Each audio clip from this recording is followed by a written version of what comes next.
যশোরের মনিরামপুরে বিএনপির ৪৭তম প্রতিষ্ঠাবার্ষিকী উপলক্ষে র্যালি ও সংক্ষিপ্ত আলোচনা সভা অনুষ্ঠিত হয়েছে। অনুষ্ঠানে প্রধান অতিথি হিসেবে বক্তব্য রাখেন যশোর জেলা বিএনপির সাংগঠনিক সম্পাদক শেখ শহীদুর বাড়ি রবু।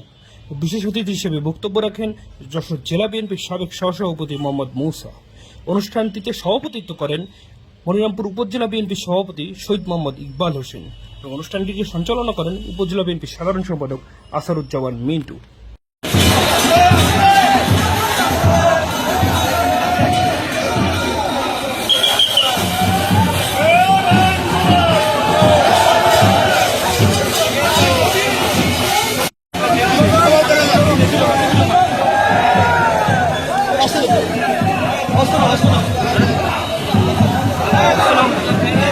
ক্যামেরা এরা হয়েছে তাহলে লড়বে না, এখন আমার লড়বে না।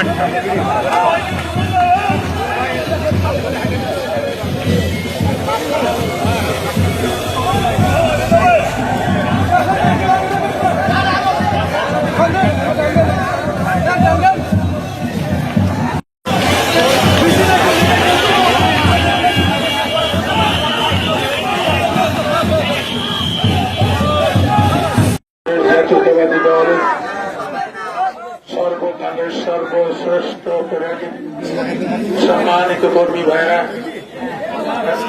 এমনি ভয় আসছে।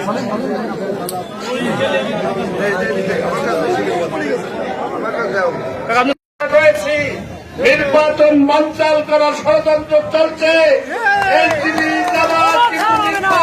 চাই না বাড়ি খোলা করে তারা ওই বিয়ার পদ্ধতি দিয়ে তারা বাংলাদেশে রাষ্ট্রীয় ক্ষমতায় আসতে চায়।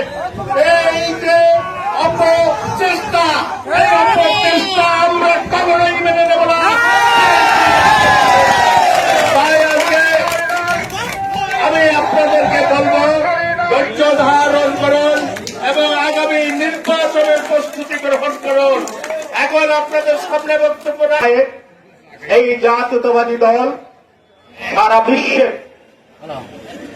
বিশ্বে ছড়াই ছিটিয়ে গেছে।